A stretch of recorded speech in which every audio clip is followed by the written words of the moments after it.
अस्सलाम वालेकुम दोस्तों, सक्सेस फैक्टर में आपको खुशामदीद कहता हूँ। पिछले प्रोग्राम में हमने डिस्कशन की फ्रूट्स एंड वेजिटेबल के डिपार्टमेंट मैनेजर की जॉब के हवाले से।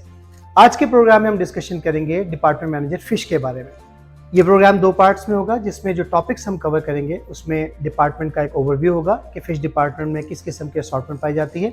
उसके बाद हम डिस्कस करेंगे डिपार्टमेंट मैनेजर की कॉमन केपीआईज की, फिर उन केपीआईज को अचीव करने के लिए जो वो डे टू डे टास्क और असाइनमेंट परफॉर्म करते हैं उसको डिस्कस करेंगे। इसके अलावा हम डिस्कस करेंगे डिपार्टमेंट मैनेजर की qualification, experience, technical and soft skills, career progression और इसके साथ साथ सैलरी स्लैब जो पाकिस्तान और जीसीसी की मार्केट में उनको ऑफर की जाती है।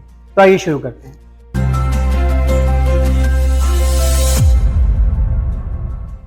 तो सबसे पहले हम स्टार्ट करते हैं फिश डिपार्टमेंट के ओवरव्यू से। ये देखते हैं कि एक फिश डिपार्टमेंट में, एक हाइपर मार्केट के अंदर जो फिश डिपार्टमेंट होता है उसमें किस किस्म की असॉर्टमेंट होती है।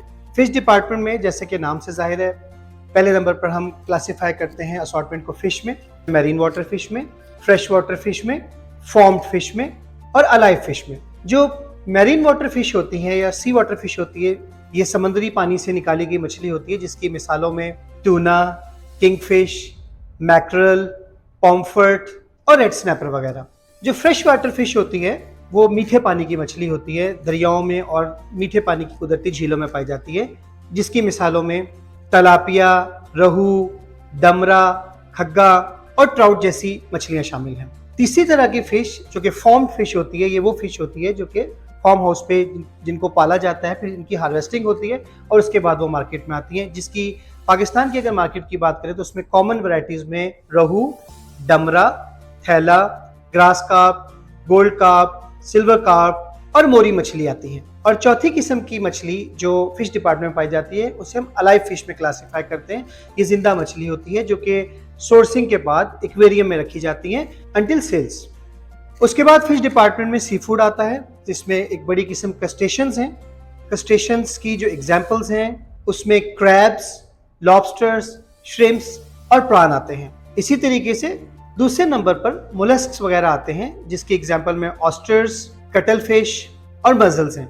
और के असॉर्टमेंट जो आपको फिश डिपार्टमेंट में, फ्रेश फिश डिपार्टमेंट में नजर आती है, बोनलेस और फिश रेसिपीज या मैरिनेटेड फिश हैं। जैसे बोनलेस में आपको फिश फिंगर और फिश फिले मिलेंगे वहां पर, जबकि मैरिनेटेड फिश की एग्जाम्पल में आपको whole marinated fish, grill cuts, frying cuts वगैरह वहां पर दस्तयाब होते हैं। तो ये हमने एक जनरल डिस्कशन की फिश डिपार्टमेंट के बारे में कि फिश डिपार्टमेंट में किस किस्म की फिश, अदर सी फूड और मैरिनेटेड प्रोडक्ट्स अवेलेबल होती हैं। अब हम स्टार्ट करते हैं डिपार्टमेंट मैनेजर फिश की जॉब के हवाले से। जैसा कि नाम से जाहिर है कि डिपार्टमेंट मैनेजर वो शख्सियत है कि जो कि डिपार्टमेंट को अपनी टीम के साथ मैनेज करता है। अगर हम इनकी कॉमन केपीआईज की बात करें, जैसे हमने पिछली वीडियो में भी कहा था कि रिटेल एनवायरनमेंट में जो सेल्स फ्लोर की टीम होती है उनके कुछ कॉमन केपीआईज होते हैं, जिसमें सेल्स के मार्जिन, सेल्स के टारगेट्स होते हैं, प्रॉफिटेबिलिटी उनका कॉमन केपीआई होता है, कस्टमर सर्विस उनका कॉमन केपीआई होता है और स्टाफ या टीम मैनेजमेंट एक केपीआई होता है। इन्हीं केपीआई को डिलीवर करने के लिए, इन्हीं गोल्स को अचीव करने के लिए वो जो day to day jobs, assignments और टास्क परफॉर्म करते हैं, अब हम वो बारी बारी डिस्कस करेंगे। आपको आसान अंदाज में उनकी डे टू डे टास्क और असाइनमेंट समझाने के लिए हम उनके टास्क को 3 बड़े हिस्सों में तकसीम करेंगे। पहले नंबर पर उनके बैकएंड से रिलेटेड ऑपरेशनल टास्क, दूसरे नंबर पर उनके फ्रंट एंड या शॉप फ्लोर से रिलेटेड टास्क और तीसरे नंबर पर उनके जनरल एडमिनिस्ट्रेटिव टास्क। तो आइए सबसे पहले शुरू करते हैं बैकएंड से। बैकएंड ऑपरेशंस में जो सबसे पहले इंपॉर्टेंट चीज है वो प्रोडक्ट की शेल्फ पर अवेलेबिलिटी का होना है। उस अवेलेबिलिटी को मेक श्योर के लिए डिपार्टमेंट मैनेजर फिश और उसकी टीम डिमांड प्लानिंग और फोरकास्टिंग करते हैं। वो सीजनल फैक्टर्स को देखते हुए, कस्टमर की डिमांड को देखते हुए, प्राइसिंग को देखते हुए, प्रमोशन को देखते हुए, बाइंग और नॉन बाइंग साइकिल को देखते हुए अपने नेक्स्ट डे की या आने वाले कुछ दिनों की प्लानिंग करते हैं कि हमें कौन सी वैरायटी, कौन सी फिश कितनी क्वांटिटी में रिक्वायर्ड होगी। जैसे कि हमने बात की थी कि फ्रूट्स एंड वेजिटेबल की डिमांड प्लानिंग एक बहुत टेक्निकल टास्क है, क्योंकि प्रोडक्ट हाईली पेरिशेबल है। फिश की बात की जाए तो फिश की डिमांड प्लानिंग और फोरकास्टिंग भी बहुत ही टेक्निकल एस्पेक्ट है, क्योंकि इसमें भी कई फैक्टर असरअंदाज हो रहे होते हैं। जैसे देखा जाए, अगर पाकिस्तान की मार्केट की बात की जाए तो फिश की मार्केट पर सीजन का बहुत इंपैक्ट है। अगर हम कराची या सिंध के एरियाज की बात करें तो यूजली फिश की demand through out the year consistent रहती है, वो विंटर में उसमें इंक्रीज आता है।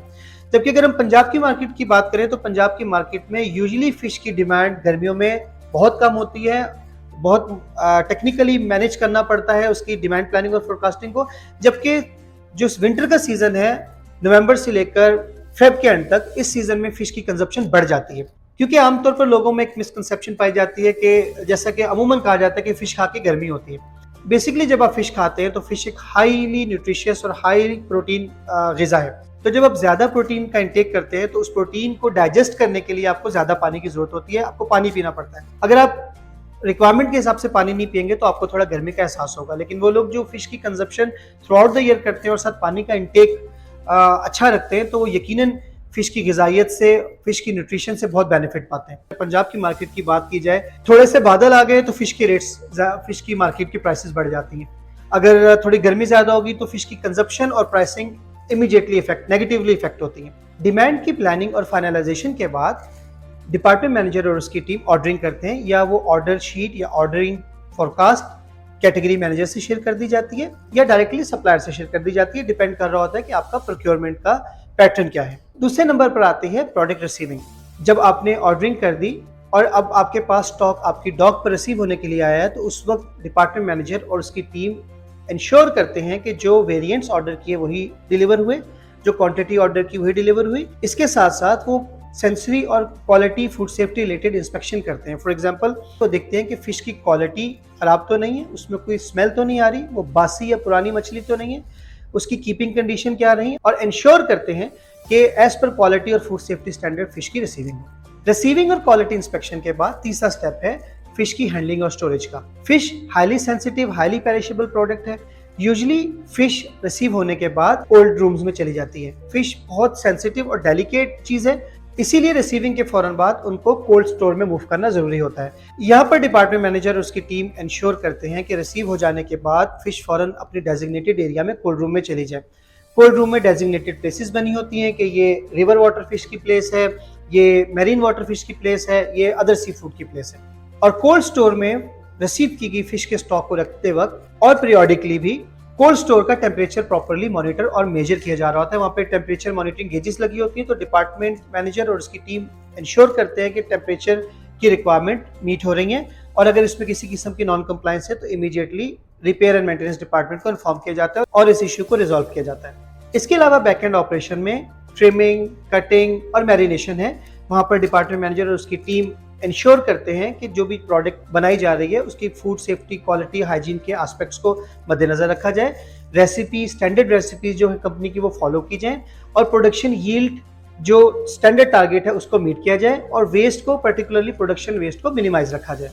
अब हम बात करेंगे फ्रंट एंड या सेल्स फ्लोर मैनेजमेंट से रिलेटेड जॉब्स, असाइनमेंट्स, टास्क और डे टू डे रिस्पॉन्सिबिलिटीज की। फ्लोर के ऊपर सबसे पहला और इंपॉर्टेंट टास्क जो डिपार्टमेंट मैनेजर का होता है वो अपने सेल्स एरिया की प्रिपरेशन होता है।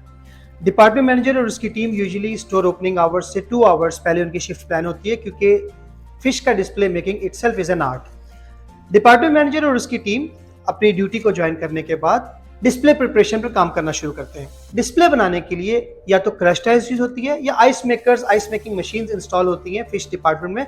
वहां से आइस ली जाती है और उससे डिस्प्ले बनाए जाते हैं। Based on stock availability and size of display एक thick bed of ice prepare किया जाता है और उसके बाद उसके ऊपर फिश को डिस्प्ले किया जाता है। यहाँ पर डिस्प्ले करते वक्त भी ख्याल रखा जाता है marine water fish, fresh water fish और सी फूड के सेपरेट डिस्प्लेस बनाए जाते हैं। इसके अलावा जो फिश प्रोसेस आपने कर दी है, मैरिनेट कर दी है, फिले बना दिए हैं, फिश फिंगर्स वगैरह बना दिए हैं, उनके सेपरेट डिस्प्ले बनाए जाते हैं। तीसरे नंबर पर डिपार्टमेंट मैनेजर और उनकी टीम चेक करती है और इंश्योर करती है कि weighing scale up to date है, उसके ऊपर प्राइस अपडेट हो गई है। उसके रैंडमली प्राइस टिकट निकाल कर देखते हैं, अगर कोई प्राइस अपडेट नहीं हुई तो उस प्राइस अपडेट करवाते हैं। वेइंग स्केल की कैलिब्रेशन को चेक करते हैं और ये इंश्योर करते हैं कि वेइंग मशीन्स और weighing scales ready to use हैं, रेडी फॉर ट्रेडिंग है। फिर जैसे प्रोडक्ट का सेल थ्रू शुरू होता है तो डिपार्टमेंट मैनेजर और उसकी टीम कस्टमर सर्विस में एंगेज हो जाते हैं, उनकी क्यू मैनेजमेंट करते हैं। यूजुअली जब आप फिश डिपार्टमेंट में फिश परचेस करने के लिए जाते हैं, अगर तो आपने होल फिश लिया और आप कटिंग, ट्रिमिंग घर पे करना चाह रहे हैं तो आपको वेइंग स्केल के ऊपर वे करने के बाद उसका प्राइस टिकट लगा के आपको फिश आपके हैंड ओवर कर देंगे। लेकिन मोस्ट ऑफ द केसेस में कस्टमर्स वहां पर कटिंग, ट्रिमिंग, क्लीनिंग वगैरह करवाना चाहते हैं, तो इस केस में डिपार्टमेंट मैनेजर और उसकी टीम कस्टमर को एक प्राइस टिकट दे देते हैं और उनको 5 से 10 मिनट का टाइम लेते हैं उसकी क्लीनिंग, ट्रिमिंग और पैकेजिंग के लिए।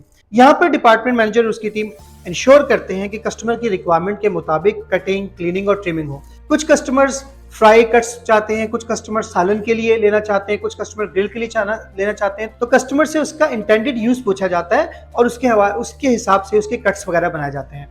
इसके साथ साथ डिपार्टमेंट मैनेजर और उसकी टीम इंश्योर करते हैं कि जो प्रोडक्शन वेस्ट है उसको सेपरेट कलेक्ट किया जाता है, उसको जनरल वेस्ट में नहीं डाला जाता, उसको सेपरेटली कलेक्ट किया जाता है। फ्रंट एंड ऑपरेशन में जो एक इंपॉर्टेंट चीज है वो प्रोडक्ट की शेल्फ लाइफ मैनेजमेंट और श्रिंकेज और वेस्टेज की मिनिमाइजेशन और कंट्रोल है। फिश डिपार्टमेंट में अमूमन दो तरह की वेस्ट होती है। एक वो वेस्ट जो कि आपकी प्रोडक्ट एक्सपायर हो गई या किसी क्वालिटी रीजन की वजह से फिट फॉर सेल्स नहीं रही, वो आपकी वेस्टेज हो गई।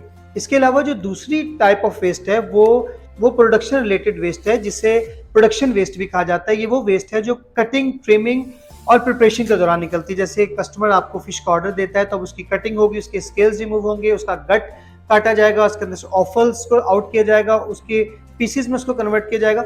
तो वो वेस्ट जो प्रोडक्शन से निकल रही है वो अलग से रिकॉर्ड होती है और जो एक्सपायरी और क्वालिटी इश्यूज की वजह से निकल रही है वो अलग से रिकॉर्ड की जाती है।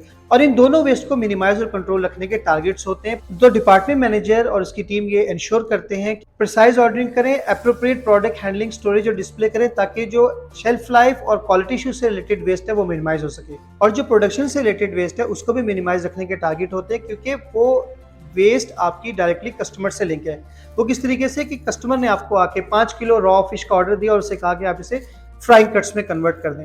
अगर टीम उसको केयरलेसली प्रोसेस करेगी, यानी कटिंग, ट्रिमिंग, क्लीनिंग करेगी, तो उसमें प्रोडक्ट भी वेस्ट होगी और जिससे जो प्रोडक्शन यील्ड होगी वो कम होगी, तो वो कस्टमर को डिससेटिस्फाई भी कर सकता है। तो इन दोनों टाइप की वेस्ट को कंट्रोल, ऑप्टिमाइज और मॉनिटर करने की रिस्पॉन्सिबिलिटी डिपार्टमेंट मैनेजर फिश की होती है। फिश डिपार्टमेंट में जब शिफ्ट क्लोज होती है तो वो आइस जो आपने आइस पैक बनाने के लिए यूज की थी, जिसके ऊपर आपने फिश को डिस्प्ले किया था, उस आइस को वेस्ट किया जाता है, उसको ड्रेन किया जाता है। उसके बाद तमाम शेल्फ्स, कैबिनेट्स और डिस्प्ले के जो एलिमेंट्स हैं उनकी डीप क्लीनिंग और वॉशिंग की जाती है और फिश को दोबारा से बैकडोर कोल्ड रूम्स में मूव कर दिया जाता है।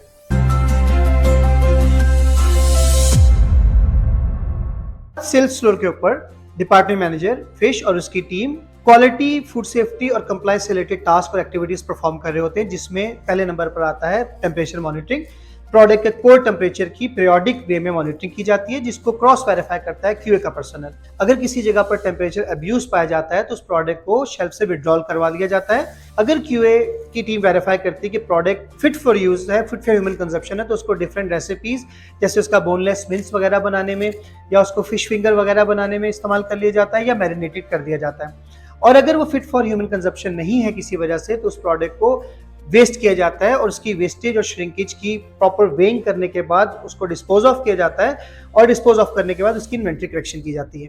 टेम्परेचर मॉनिटरिंग के साथ साथ डिपार्टमेंट मैनेजर अपनी मर्चेंडाइज्ड फिश और सी फूड है उसकी फ्रेशनेस, क्वालिटी और सेंसी एट्रीब्यूट्स और शेल्फ लाइफ भी मैनेज कर रहा होता है। वो देख रहा होता है कि शेल्फ के ऊपर कोई चीज़ एक्सपायर तो नहीं हो गई, उसकी expiry management program in place है। उसके साथ साथ वो देख रहा है कि within the shelf life कोई फिश ऐसी तो नहीं जिसमें से बदबू आ रही हो, जो पट्रीफाइड हो गई हो, कोई उसमें क्वालिटी इशू आ गया हो, उसमें कोई इंसेक्ट वर्म्स की एक्टिविटी आइडेंटिफाई हो गई हो, वो इस हालत में ना हो कि कस्टमर उसको रिफ्यूज कर दे। इसी के साथ साथ डिपार्टमेंट मैनेजर ये इंश्योर करता है कि जो फिश के कटिंग और क्लीनिंग के टूल्स हैं वो रस्टेड ना हो, वो फूड सेफ्टी और हाइजीन से रिलेटेड कोई उनसे इशू ना हो और उनकी कलर कोडिंग हो।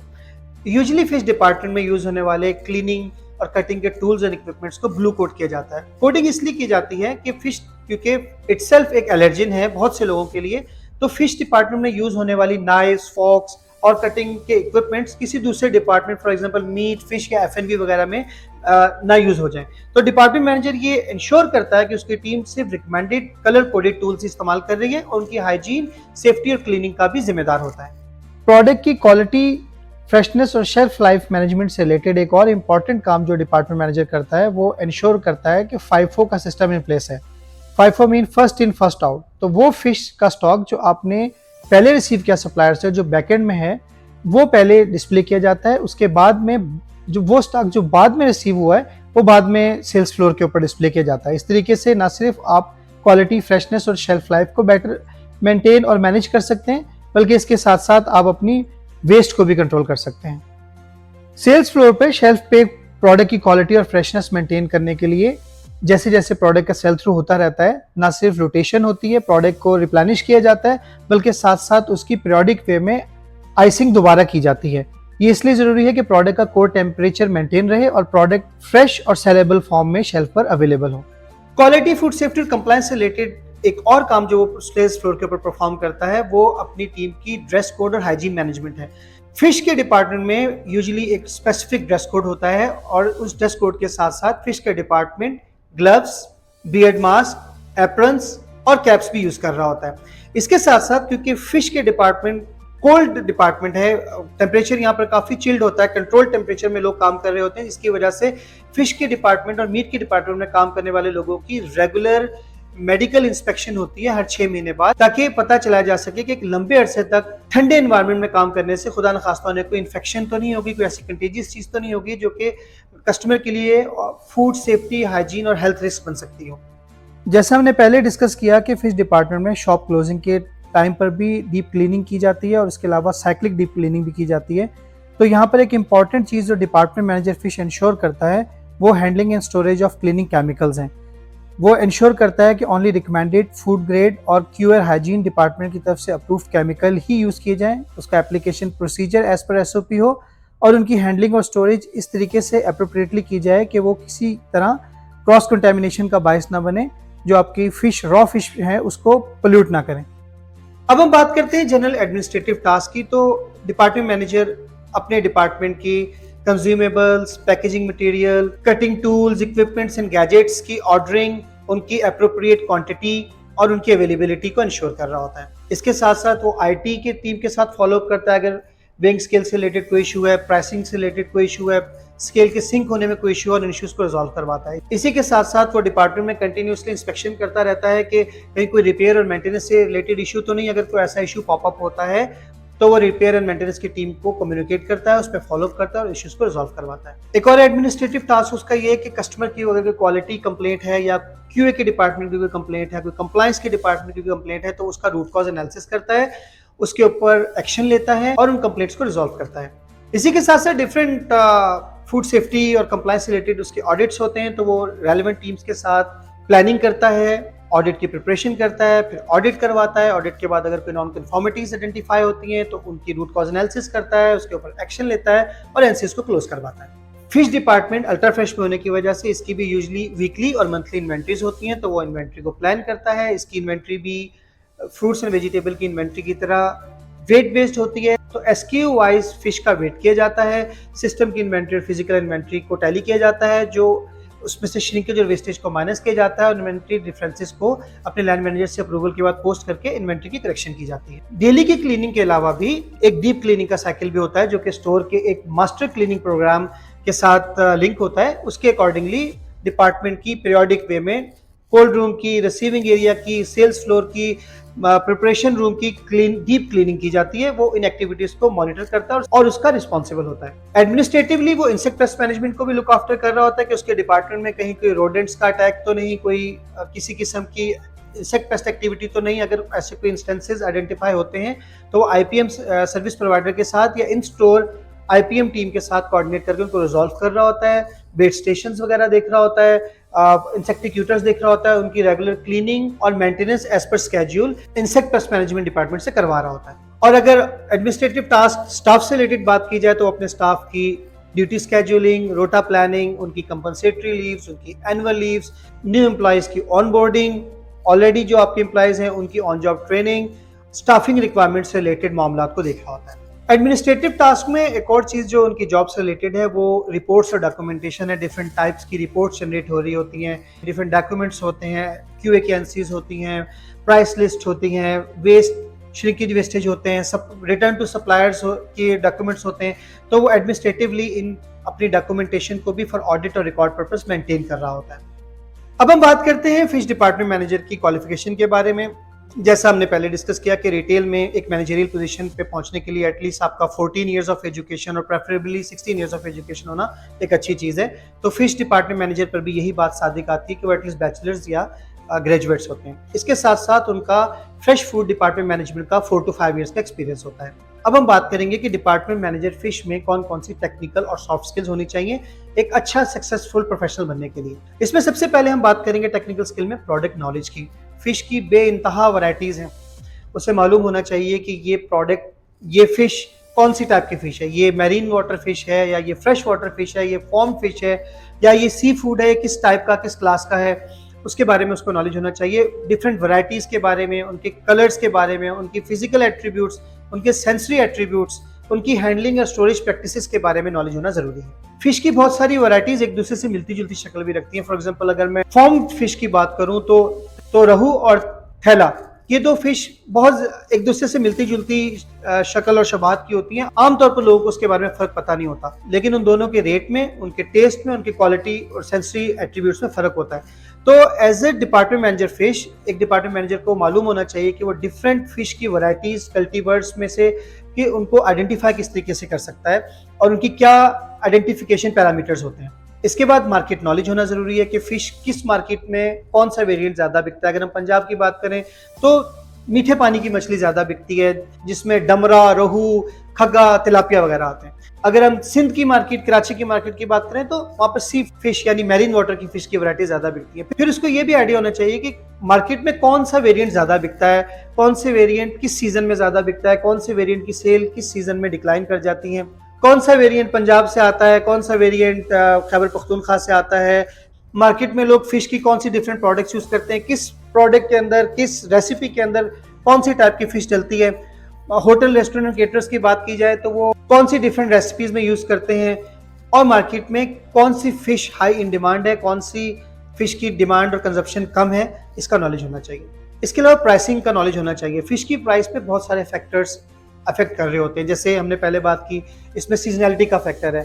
अमूमन आपको जो फिश गर्मियों में जिस प्राइस पे मिल रही है, सर्दियों में पंजाब की मार्केट की इन पर्टिकुलर बात करूं तो वो पंजाब की मार्केट में समर की निस्बत विंटर में फिश महंगी होती है। सडन सीजनल चेंजेस भी हैं, जैसे गर्मी का मौसम है और बादल वगैरह आने शुरू हो गए, बारिश का मौसम बन गया, तो आप देखते हैं कि फिश की मार्केट जो होलसेल मार्केट है, इमीडिएटली प्राइस चेंज आ जाता है। इसके अलावा फिश की जो साइज है वो उसकी प्राइस पे बहुत इंपैक्ट रखता है। फॉर एग्जांपल रहू 1 kg अप साइज की प्राइस और है, 1.5 kg की प्राइस और है, 2 kg से ऊपर की प्राइस और है।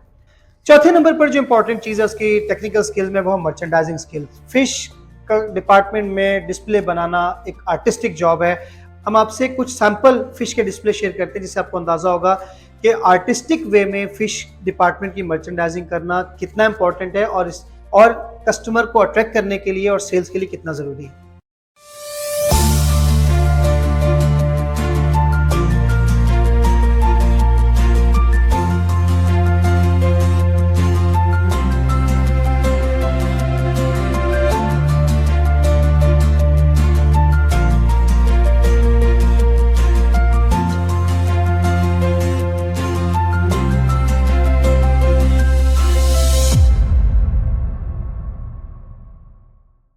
Inventory management as a technical skill आनी चाहिए। जैसे हमने पहले डिस्कस किया कि फिश की डिमांड प्लानिंग और फोरकास्टिंग एक ट्रिकी चीज है, एक टेक्निकल चीज है।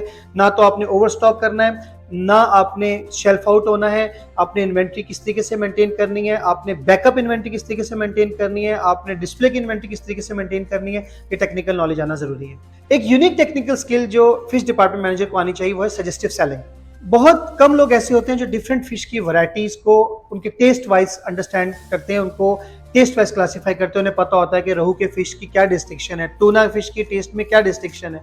उन्हें पता होता है कि नॉर्वेजियन सैल्मन का टेस्ट क्या है, उन्हें पता है कि ट्राउट का टेस्ट दूसरी वैरायटी से कैसे डिफरेंट है, और उनको उनकी रेसिपीज का भी पता होता है। जो बहुत सारी जो मॉब है, जो अक्सरियत है, उनको फिश की वैरायटी उन्होंने बहुत सी ट्राई नहीं की होती।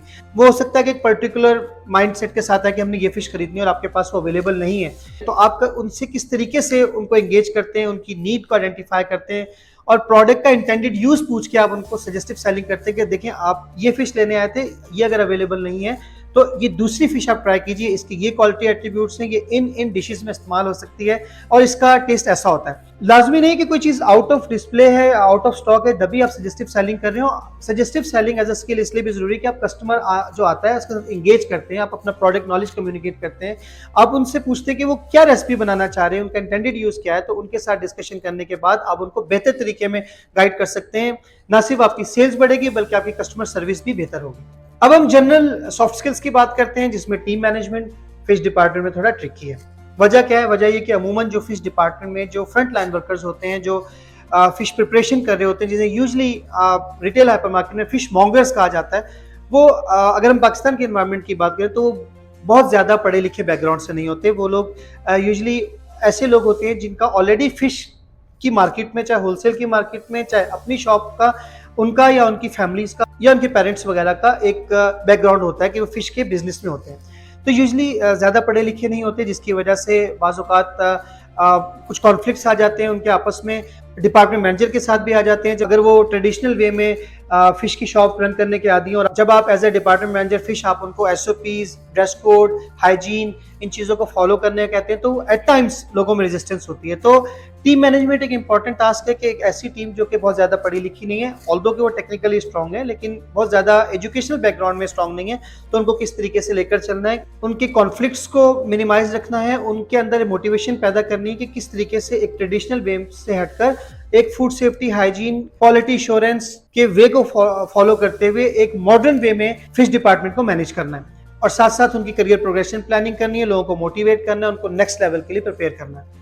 तो टीम मैनेजमेंट एक इंपॉर्टेंट स्किल है, as a soft skill department manager fish को जरूर आनी चाहिए। उसके बाद सर्विस ओरिएंटेशन एक इंपॉर्टेंट सॉफ्ट स्किल है।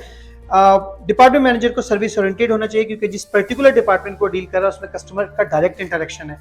कस्टमर को किस तरीके से इंटरेक्ट करना है, उन्हें किस तरीके से सजेस्टिव सेलिंग करनी है, उनको किस तरीके से फैसिलिटेट करना है, उनको किस तरीके से अच्छी सर्विस प्रोवाइड करनी है, ये बहुत इंपॉर्टेंट है। एक और सॉफ्ट स्किल जो कि इन जनरल तमाम रिटेल प्रोफेशनल्स में होनी चाहिए, जो कि कम्युनिकेशन स्किल्स है। किस तरीके से कम्युनिकेट करना है कस्टमर को, किस तरीके से कम्युनिकेट करना है टीम के साथ, लाइन मैनेजमेंट के साथ, कस्टमर्स के साथ, सप्लायर्स के साथ, कि एक प्रोफेशनल रिजल्ट ओरिएंटेड कम्युनिकेशन हो सके। अब हम बात करते हैं करियर प्रोग्रेशन के बारे में। यूजुअली फिश का जो डिपार्टमेंट मैनेजर बनने से पहले उन्होंने फिश मॉन्गर के लेवल पर काम किया होता है, फिर वो डिपार्टमेंट के एग्जीक्यूटिव बन जाते हैं, और उसके बाद वो प्रोग्रेस करते हुए डिपार्टमेंट सुपरवाइजर या डिपार्टमेंट मैनेजर के लेवल तक पहुंचते हैं, और उसके बाद फिर उनकी career progression assistant floor manager और अपवर्ड्स है। अब हम बात करेंगे फिश डिपार्टमेंट मैनेजर की सैलरी के बारे में। जैसे हम पहले भी अपनी वीडियोस में आपको इन्फॉर्म कर चुके हैं कि कोई सेट स्टैंडर्ड नहीं है, ये डिपेंड कर रहा होता है डिफरेंट चीज़ों पर, जैसे डिपार्टमेंट मैनेजर का अपना बैकग्राउंड एक्सपीरियंस, उसका नॉलेज, उसकी क्वालिफिकेशन, कंपनी का स्केल ऑफ बिजनेस, एम्प्लॉयर की ब्रांड वर्थ मार्केट में, और भी बहुत सारे फैक्टर, इवन नेशनैलिटी जैसे हमने लास्ट टाइम डिस्कस किया। तो स्क्रीन पर जो अब आपको सैलरी स्ट्रक्चर नजर आ रहा है वो एक इंडिकेशन है डिपार्टमेंट मैनेजर फिश की salary range Pakistan, Oman, Saudi Arabia और यूए की मार्केट में। तो दोस्तों, फिश डिपार्टमेंट मैनेजर के ऊपर जो हमने प्रोग्राम किया आज उसका पार्ट 2 खत्म हुआ। उम्मीद करता हूँ ये प्रोग्राम आप लोगों के लिए हेल्पफुल रहेगा। आपसे रिक्वेस्ट है कि आप हमारे चैनल को सब्सक्राइब करें, लाइक करें और अपने अहबाब से शेयर करें।